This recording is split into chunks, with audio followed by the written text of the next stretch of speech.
Assalamualaikum warahmatullahi wabarakatuh. Apa kabar sobat-sobat semuanya? Oke, kita lanjutkan saja ceritanya. Min sudah lama nggak petik buah manggis. Nggak petik buah manggis dahulu. Bab 147-148. Wanita yang keluar tidak lain adalah wanita ditombak dewa bela diri. Wanita itu mengenakan gaun putih bersih seperti salju, dan penampilannya tiada taraf, namun matanya dingin dan tanpa emosi apapun. Dewa Perang melihat wanita itu, Ye Guan tercengang. Dia tidak menyangka senior ini akan muncul di sini. Saat dia melihat Ye Guan, ekspresi wanita itu setenang air, dan tidak ada gelombang di matanya, seolah dia tidak mengenalnya sama sekali. Merasakan tatapan wanita itu, Ye Guan tiba-tiba merasa ragu dan waspada, dan dia melangkah mundur. Jika terjadi kesalahan, mundurlah 2 langkah. Pada saat ini, suara Xiaota tiba-tiba terdengar di benak Ye Guan. Bajingan kecil, dia bukanlah tubuh atau jiwa asli. Dia disalin dari paviliun Xiambao dan paviliun bela diri. Dia hanya memiliki kesadaran bertarung dan tidak memiliki emosi. Mendengar ini, ekspresi Ye Guan tiba-tiba menjadi serius. Dewa Perang, senior ini adalah dewa seni bela diri. Dia tidak menyangka paviliun seni bela diri di paviliun Xiambao benar-benar meniru dewa bela diri di sini. Melawan dewa perang, Ye Guan menjadi bersemangat. Dia sangat menyukai perasaan berada di ambang kematian. Karena hanya di ambang kematian Anda dapat memaksimalkan potensi Anda, mencapai batas Anda, dan melampaui batas Anda. Tidak gila, tidak hidup. Ye Guan merasa darahnya mendidih. Xiaota tiba-tiba berkata, "Jangan terlalu bersemangat terlalu dini." Meskipun wilayahnya telah ditekan, dia juga merupakan eksistensi yang menakutkan dengan kesadaran dewa perang. Terlebih lagi, dia tidak memiliki emosi. Dia benar-benar akan membunuhmu. Lakukan, kamu mengerti? Ye Guan mengangguk dan gemetar, berkata, "Saya mengerti. Tapi saya masih sangat bersemangat dan saya tidak bisa mengendalikan diri, Tuan Ta. Mengapa saya merasa seperti saya tidak bisa mengendalikan diri ketika saya menghadapi pembunuhan atau hal-hal seru, terutama darah di tubuhku? Aku rasanya seperti akan segera bangun. Tuan Ta, apakah ada penyakit keturunan di keluarga kita?" Xiaota terdiam. "Benar-benar penyakit genetik. Ada penyakit gila di keluargamu." Xiaota berpikir sejenak, lalu berkata, "Kamu sangat bersemangat, dan juga, kamu sudah terlalu lama melajang, kamu tidak bisa melakukan apapun untuk waktu yang lama. Jadi, apakah kamu mengerti?" Ye Guan sedikit bingung. Apa hubungannya ini dengan menjadi lajang? Astaga, tuan ini membodohi dirinya sendiri lagi. Saya tidak tahu dari siapa guru Ta ini mempelajarinya. Entah itu penipuan atau mencolok, dan itu tidak serius sama sekali. Ye Guan menarik napas dalam-dalam. Setelah beberapa saat, dia menekan kegembiraan di tubuhnya. Setelah melambai, dia melihat ke arah dewa bela diri, membuka telapak tangannya, dan pedangnya menghilang. Xiaota bingung, "Apa yang akan kamu lakukan?" Ye Guan menyipitkan matanya, dipukul. Xiaota bingung.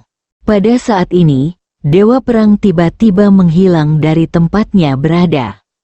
Murid Ye Guan tiba-tiba menyusut, dan seorang ahli akan tahu jika dia ada di sana segera setelah dia bergerak. Kecepatan lawan benar-benar menakutkan, begitu cepat sehingga dia tidak bisa melihat lintasan lawan dengan jelas. Ye Guan tiba-tiba mengangkat mistar dengan tangan kanannya. Ledakan, dalam sekejap, kaki Ye Guan menginjak tanah dan mundur puluhan kaki jauhnya. Sebelum dia bisa berhenti, bayangan setelahnya lewat di depannya lagi. Tubuh Ye Guan melintas dan bergerak ke kanan terbang. Sebuah tangan langsung meraih kaki kanannya, dan kemudian, Ye Guan merasa dia tiba-tiba melakukan kontak dekat dengan tanah. Ledakan, tanahnya retak, Rasa sakit yang menusuk di punggungnya langsung membuat Ye Guan mengerutkan kening. Tetapi pada saat ini, Dewa Perang bergegas maju dan menendang perutnya. Ledakan, Ye Guan langsung terbang, gerakannya halus dan lancar, sehingga dia tidak punya peluang untuk melakukan serangan balik. Ye Guan terbang puluhan kaki jauhnya, dan akhirnya menghantam tanah dengan keras. Begitu dia mendarat, tanahnya retak dan terbuka. Pada saat yang sama, beberapa suap darah muncrat dari mulutnya. Pada saat ini, Xiao Ta buru-buru berkata, "Ambil pedangnya dengan cepat." Ye Guan mengabaikan Xiao Ta. Begitu dia mendarat, Dewa Bela Diri bergegas ke depannya seperti hantu, dan kemudian meninju dia dengan pukulan tinjunya membuatnya merasakan teror dan penindasan, seolah-olah ada ratusan gunung yang menekannya, yang sangat menakutkan. Kamu memperhatikan pukulan itu dan menyipitkan matanya. Pada saat ini, ratusan cara untuk menghadapinya muncul di benaknya. Tetapi, di depan pukulan ini, dia merasa bahwa lawan telah memblokir semua metode penanggulangannya. Satu pukulan memblokir semua rute pelariannya. Tidak ada pilihan. Ye Guan hanya bisa menyilangkan tangannya lagi. Ledakan, dalam sekejap, Ye Guan terbang mundur. Pada saat dia terbang mundur, Dewa Perang langsung meraih kaki kanannya dengan tangan kanannya, lalu menariknya ke bawah dengan kuat, dan kemudian dia menyambung ke tanah lagi bertemu. Ledakan, Ye Guan tersungkur ke tanah, dan tanah retak lagi. Rasa sakit yang hebat membuat wajahnya langsung berubah bentuk. Namun, itu belum berakhir. Saat dia mendarat, Dewa Perang bergegas maju dan menendang perutnya. Dan kemudian, seluruh tubuhnya melengkung dan terbang. Dan saat dia terbang, Valkyrie tiba-tiba berlari ke depan dan meninju wajahnya. Merasakan pukulan mengerikan datang, Ye Guan dengan cepat menyilangkan tangannya lagi. Ledakan, saat suara teredam bergema, Ye Guan terbang langsung sejauh 100 kaki, dan akhirnya menghantam tanah dengan keras. Begitu dia mendarat, seteguk darah muncrat dari mulutnya. Xiao Ta berkata dengan cemas, "Cepat ambil pedangnya, jika kamu tidak mengambil pedangnya, kamu." Pada saat ini, suara misterius itu tiba-tiba berkata, "Dia sedang belajar." Suara misterius itu berbisik, bahkan jika dia memegang pedang, dia tidak bisa menjadi lawan dari kesadaran Dewa Perang ini. Lihat saja, mungkin ada kejutan saat dia menghunus pedang. Setelah jatuh ke tanah, Dewa Perang menyerbu lagi. Pada saat ini, Ye Guan, yang terbaring di tanah, tiba-tiba menamparkan tanah dengan tangan kanannya, dan seluruh tubuhnya terlontar memilih untuk mundur atau menghindar. Bersikaplah tangguh, klik, begitu kedua tinju bersentuhan, seluruh lengan kanan Ye Guan terbelah seketika, dan kemudian seluruh orang itu terbang langsung ke belakang. Pada saat ini, tangan kanan Dewa Bela Diri tiba-tiba meraih tangan kanan Ye Guan yang terbelah, dan pada saat yang sama, dia mendorong lututnya ke depan, tetapi pada saat ini, sebuah pedang tiba-tiba tertusuk dari telapak tangan kanan Ye Guan yang digenggam oleh Dewa Perang. Pedangnya sudah keluar, karena Dewa Bela Diri menarik Ye Guan ke arahnya. Saat Ye Guan menghunus pedangnya, dengan bantuan kekuatan tarik Dewa Bela Diri, kecepatan pedang mencapai titik ekstrim. Ledakan, tertawa, Ye Guan terbang langsung sejauh 100 kaki. Ketika dia mendarat di tanah, seluruh tubuhnya terbelah sepenuhnya, dan darahnya langsung menodai pakaiannya menjadi merah. Namun, di kejauhan, Dewa Perang berhenti di tempatnya. Karena pedang menembus alisnya, tukarkan cedera seumur hidup. Dewa Perang berdiri di sana, perlahan-lahan menjadi ilusi, dan segera, dia menghilang sepenuhnya. Ye Guan terbaring di tanah. Dia meminum pil untuk dirinya sendiri, lalu perlahan menutup matanya. Pada saat ini, dia merasa seluruh tubuhnya hancur. Xiao Ta tiba-tiba berkata, "Kamu tidak menghunus pedangmu pada awalnya, hanya menunggu saat ini. Ye Guan berkata dengan lembut, kekuatanku pasti tidak sebaik miliknya. Jika aku menghunus pedangku di awal, aku akan melakukannya tidak pernah menang lagi. Karena begitu dia mengetahui kecepatan pedangku, aku tidak akan pernah punya kesempatan. Oleh karena itu, aku hanya bisa memilih untuk dikalahkan, terbiasa dengan triknya, dan kemudian menggunakan pedang pada saat kritis untuk memberi dia pukulan fatal. Kesempatan untuk mengambil tindakan, Xiao Ta terdiam. Ye Guan melanjutkan, kesadaran bertarungnya, kekuatan dan kecepatannya membuatku kewalahan. Aku hanya bisa menunjukkan kelemahan, menurunkan kewaspadaannya, dan kemudian mengejutkannya dan menyerangnya nanti. Kalau tidak, aku bukan tandingannya, menghadapi orang kuat yang jauh lebih kuat dari kita, menunjukkan kelemahan, lalu mengambil keputusan sebelum mengambil tindakan adalah pilihan terbaik. Ia tahu bahwa jika Ye Guan menghunus pedangnya dari awal, tidak akan ada peluang. Keras, sangat tidak mungkin, dewa perang ini memiliki semangat juang.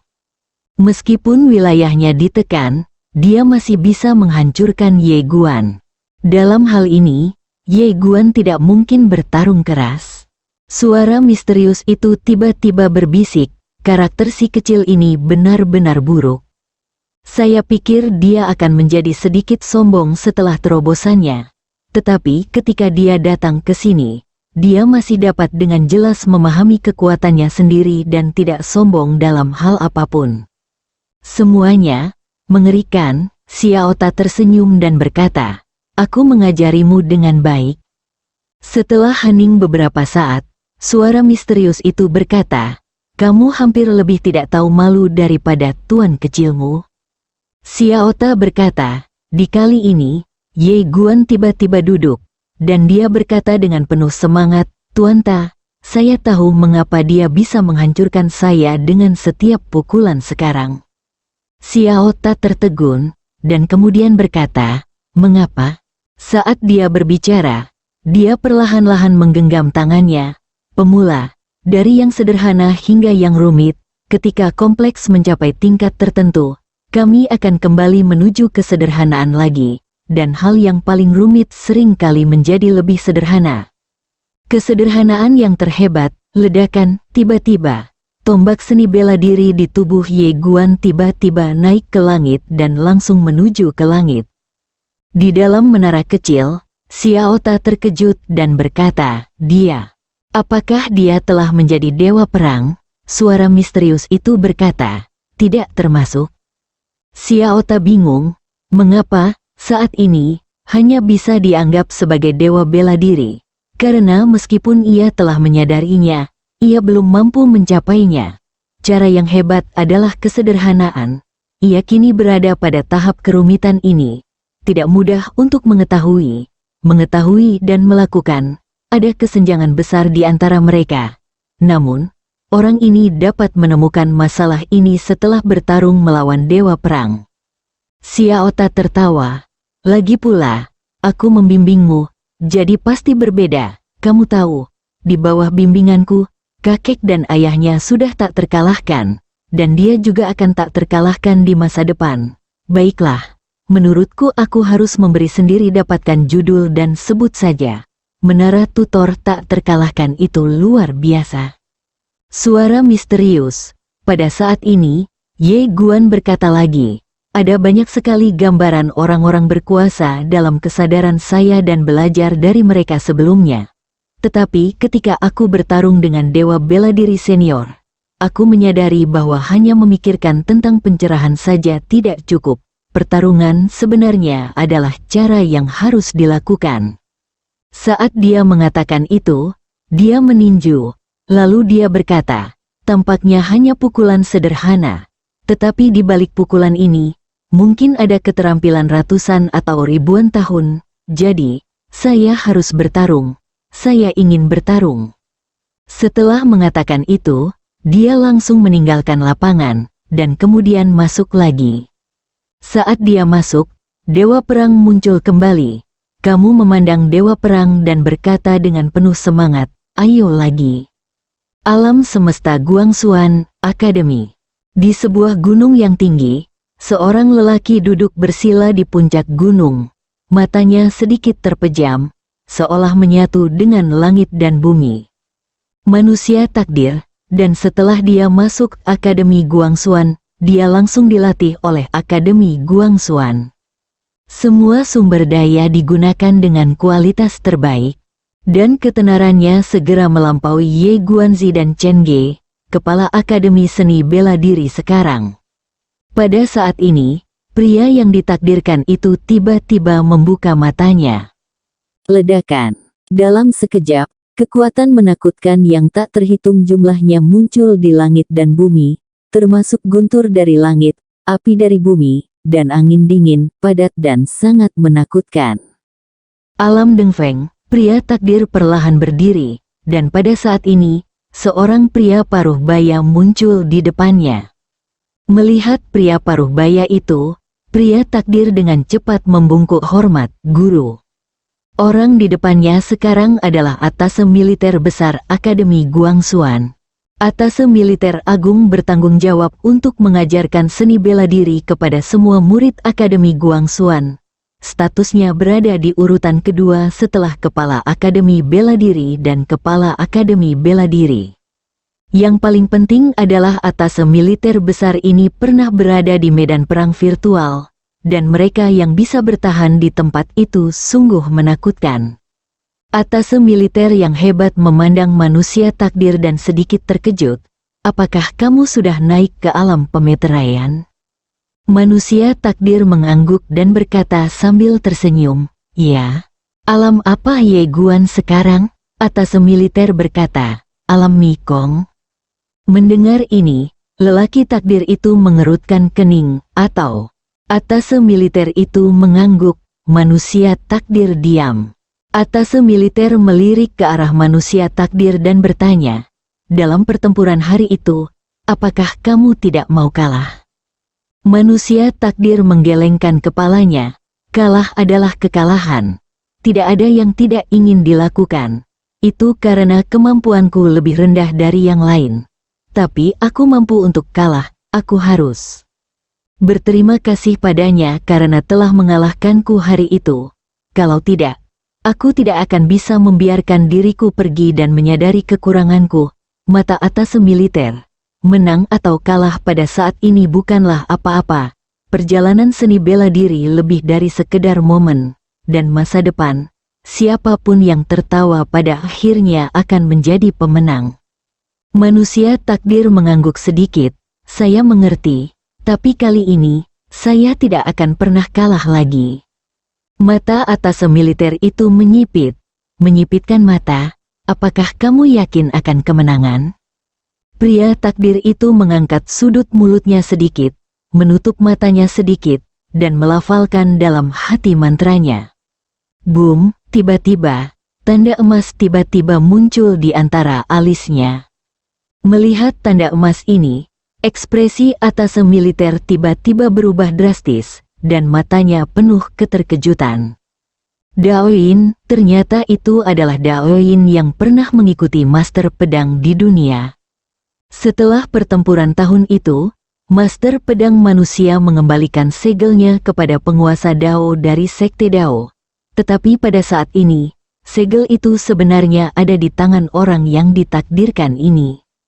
Manusia takdir perlahan-lahan menggenggam tangannya, menoleh untuk melihat ke langit, menutup matanya perlahan, dan berkata dengan lembut, saya akan menjadi dekan yang memenuhi syarat, dan dia, Ye Guan, adalah langkah pertama dalam perjalanan saya menuju puncak, sebuah batu loncatan. Saya ditakdirkan untuk menjadi tak terkalahkan dalam hidup ini. Dia ingin mewarisi tahta, aku salah melihatnya kemarin. Saran pembaca adalah 3 update di pagi hari, 3 update di siang hari, dan 3 update di malam hari. Jangan khawatir, saya telah memblokirnya, Dekan. Dao Zong tetap diam. Sejak Master Pedang Manusia menghilang, Akademi tidak memiliki dekan. Mengapa? Siapa yang bisa menjadi dekan? Siapa yang berani melakukannya? Putri Xin dan Kaisar Yue, yang sangat berkuasa, tidak terlalu memikirkan posisi itu. Bukannya saya tidak berani memikirkannya, tapi saya tidak punya cara untuk memikirkannya karena tidak ada yang yakin. Meski keduanya berkuasa, memimpin jutaan tentara, dan menjadi anggota kabinet, selama mereka berani memiliki gagasan tentang posisi itu, mereka mungkin akan menemui ajal. Semua orang diam-diam memahami bahwa posisi dekan hanya bisa menjadi keturunan dari ahli pedang manusia, atau keturunan dari ahli pedang manusia. Kalau tidak, tidak ada yang akan menerimanya. Manusia takdir, faktanya, Akademi juga menduga bahwa Destiny Man adalah keturunan dari ahli pedang manusia pada awalnya. Bagaimanapun, dua generasi Destiny Man sebelumnya adalah ayah dan anak. Namun sayang sekali Akademi tidak menemukan garis keturunan gila legendaris di tubuh orang yang ditakdirkan. Ada dua kemungkinan. Yang pertama adalah orang yang ditakdirkan belum membangkitkan garis keturunan gila. Yang kedua adalah orang yang ditakdirkan bukanlah keturunan dari ahli pedang manusia. Pada saat ini, segel Dao muncul di tangan orang yang ditakdirkan. Ini berarti bahwa meskipun orang yang ditakdirkan bukanlah keturunan dari ahli pedang manusia, dia mungkin masih merupakan keturunan dari ahli pedang manusia. Apakah ada peluang untuk mewarisi tahta? Bukan tanpa peluang. Mata atas militer besar itu menyipit, dan pada saat ini, hatinya, yang telah terdiam selama bertahun-tahun, mulai menjadi gelisah. Awalnya dia ditunjuk oleh kabinet sebagai guru yang ditakdirkan, tapi sekarang, dia ingin benar-benar memihak. Baginya, ini mungkin kesempatan sekali seumur hidup. Jika Anda berhasil bergabung dengan tim, Anda akan terbang ke angkasa. Pada saat ini, manusia takdir tiba-tiba melihat ke atas militer yang agung, dan dia memberi sedikit hormat. Guru, saya tahu bahwa sangat sulit untuk mewarisi kekuatan besar. Oleh karena itu, saya ingin guru membantu saya. Jika saya mewarisi kekuatan besar, saya tidak akan pernah melupakan gurunya. Tolong. Dia tahu bahwa jika dia ingin mewarisi tahta, dia harus mendapat dukungan dari banyak orang, dan atas militer di depannya juga sangat penting. Setelah terdiam lama, atas militer bertanya, apakah karena Pavilion Si Ambao sangat mendukung Anda karena sudah mengetahui bahwa Anda telah memperoleh segel Dao dan mengakuinya sebagai tuannya? Atas militer terdiam, manusia takdir berkata lagi, dua kekuatan terkuat di galaksi, Sekte Masa Depan dan Sekte Galaksi, juga mendukung saya. Atas militer terkejut, mereka juga mendukung Anda? Atas militer sangat terkejut saat ini, meskipun Sekte Galaksi dan Sekte Masa Depan tidak sekuat Akademi Guangxuan, mereka masih sangat menakutkan, peringkatnya di atas 9 langit dan 10 bumi. Sekarang, Pavilion Si Ambao, Sekte Masa Depan, dan Sekte Galaksi semuanya mendukung manusia takdir, dan banyak keluarga bangsawan di Akademi juga berbaris dengan manusia takdir. Bukan tidak mungkin untuk mewarisi penyatuan, salah. Itu sangat mungkin. Setelah merenung dalam waktu yang lama, atas militer akhirnya menentukan pilihannya. Dia memandang orang yang ditakdirkan itu dan berkata dengan lembut, Akademi telah tidak memiliki pemimpin selama bertahun-tahun. Inilah waktunya untuk mengangkat seorang dekan. Sangat gembira, atas militer yang hebat, posisi ini memiliki kekuatan yang nyata. Setidaknya 80% orang di Akademi Seni Bela Diri diajar olehnya, dan murid-muridnya ada di seluruh dunia. Dengan dukungannya, suaranya di Akademi akan meningkat pesat, terutama di Akademi Seni Bela Diri. Atas militer yang hebat berkata dengan sungguh-sungguh, jika Anda ingin menjadi tuan muda Akademi, Anda juga harus mendapat dukungan dari kabinet dan 4 keluarga super. Manusia takdir terdiam, 4 keluarga super. klan kuno, klan Yue, klan Dewa Taichu, dan klan Yang, sebuah keluarga bangsawan kuno.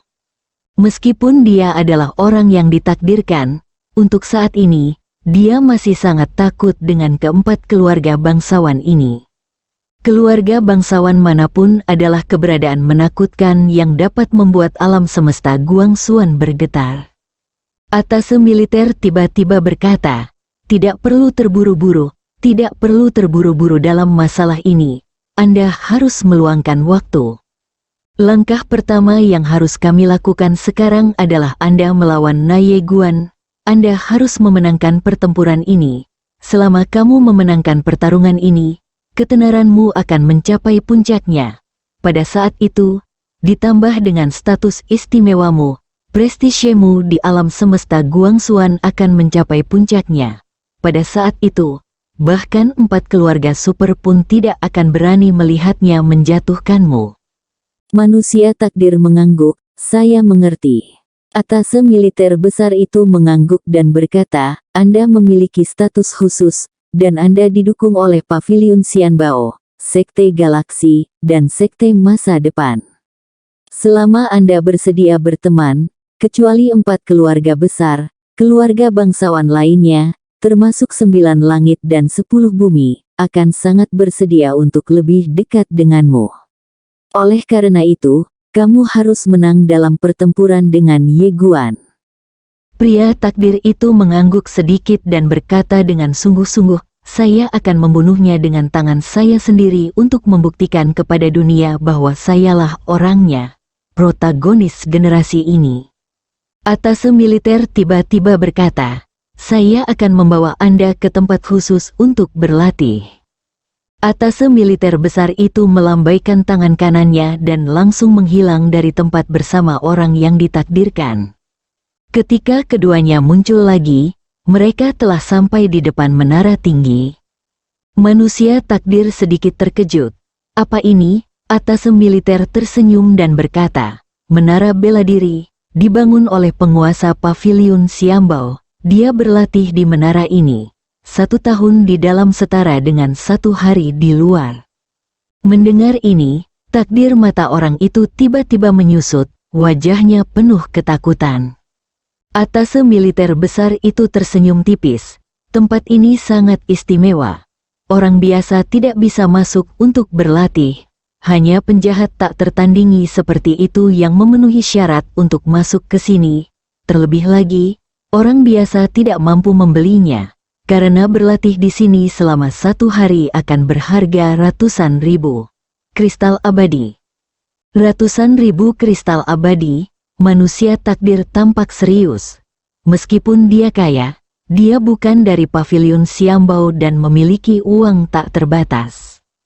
Ratusan ribu kristal peri sehari, masih sangat menakutkan. Atase militer berkata, "Ayo pergi." Manusia takdir menggelengkan kepalanya. "Uang, Atase." Militer berkata sambil tersenyum, "Tempat ini terbuka untukmu secara gratis mulai sekarang." Tercengang, Atase militer yang hebat tersenyum tipis. "Saya bertanggung jawab atas tempat ini. Buka pintunya untuk kenyamanan. Tetapi tidak ada yang akan peduli dengan saya." Manusia takdir segera membungkuk dalam-dalam. "Terima kasih, Guru." Keduanya memasuki menara Nanyuan. Di halaman, Ye Guanzi berdiri di tepi danau. Dia memegang sejumlah buku kuno di tangannya dan membaca dengan penuh semangat. Hari ini, Ye Guanzi mengenakan gaun hijau tua dengan lukisan gunung dan sungai, yang tenang dan elegan. Pada saat ini, dia tiba-tiba bersandar di pagar dan mencondongkan tubuh ke depan. Seluruh rambutnya tiba-tiba rontok, menutupi separuh wajahnya yang tiada taraf. Tidak tahu apa yang dilihatnya, Ye Guanzi tiba-tiba tersenyum. Senyuman ini benar-benar memikat kota dan desa. Pada saat ini, seorang wanita tua datang ke samping. Wanita tua itu memandang Ye Guanzi dan menghela nafas dengan suara rendah dengan ekspresi yang rumit. "Kamu masih bisa tertawa?" Berkata dengan suara yang dalam, "Apakah kamu tidak menyesalinya?" Ye Guanzi tersenyum tipis. Apa yang perlu disesali? Wanita tua itu memandang Ye Guanzi. Sekarang kamu telah kehilangan segalanya, dan kamu juga berada dalam tahanan rumah. Apakah itu layak?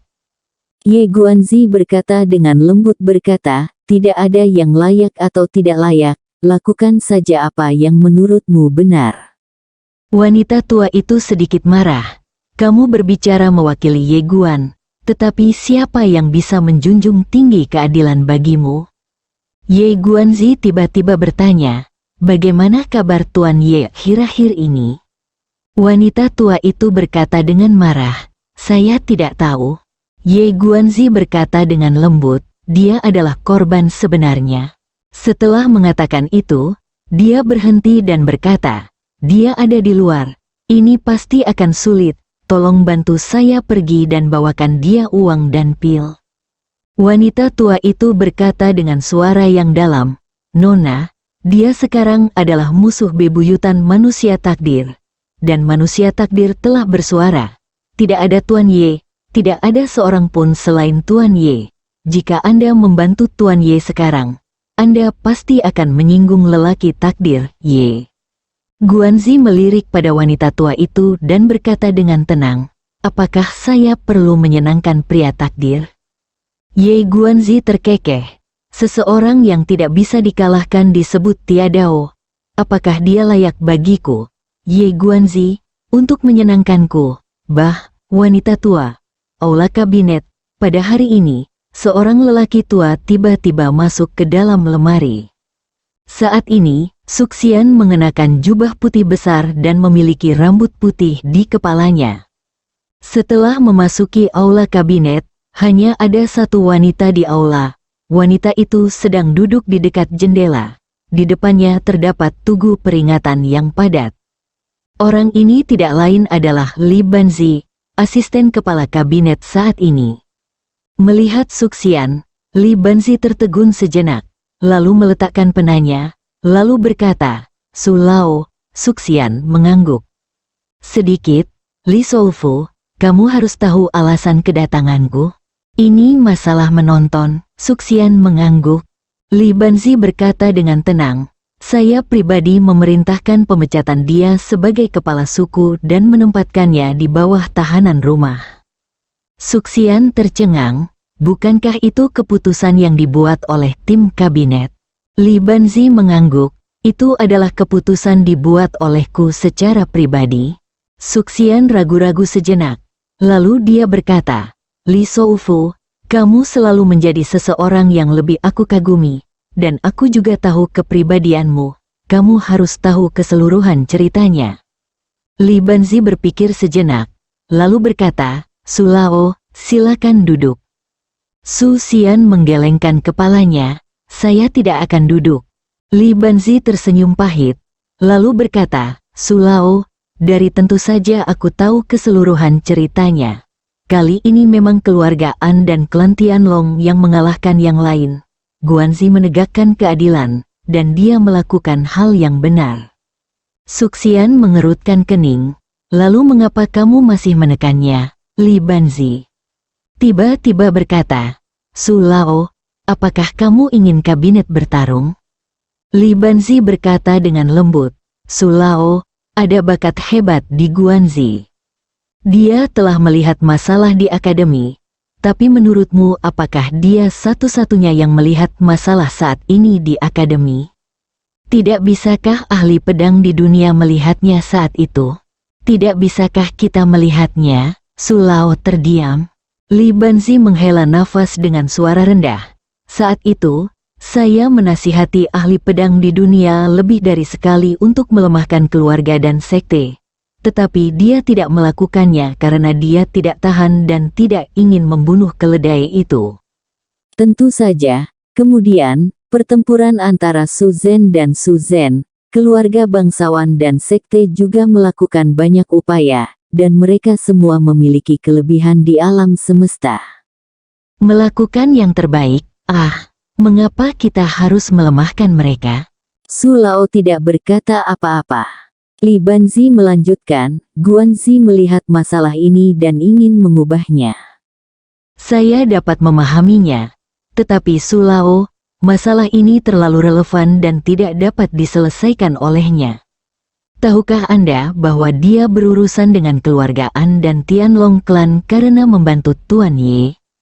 Hal ini menyebabkan semua keluarga dan sekte bangsawan mulai bersatu. Tujuan mereka sangat sederhana. Mereka akan menjadi musuh bagi siapapun yang menyentuh kepentingan mereka. Saat dia mengatakan itu, dia menggelengkan kepalanya sedikit. Sulao, jika Nona Qingqiu tidak ada di sini.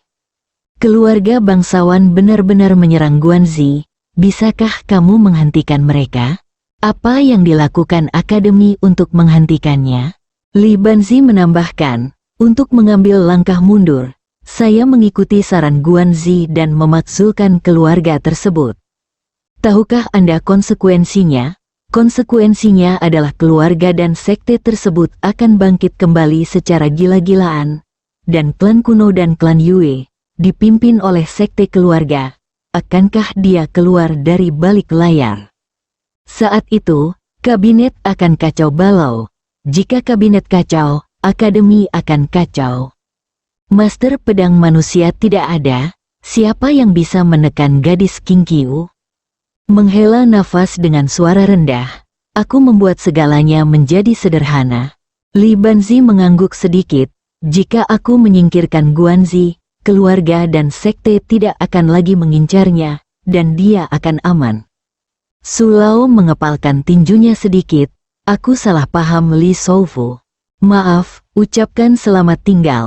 Setelah itu, dia berbalik dan pergi. Setelah Sulao pergi, Li Banzi menoleh untuk melihat sosok kayu kecil tidak jauh di depannya. Melihat sosok kayu kecil itu, dia berbisik, tanpa sadar. Aku tidak melihatmu selama puluhan juta tahun. Saat dia mengatakan itu, dia menertawakan dirinya sendiri. Kamu muncul di Qingzhou dan bahkan tidak datang ke sini untuk menemuiku. Apakah aku hanya alat di hatimu? Bersambung.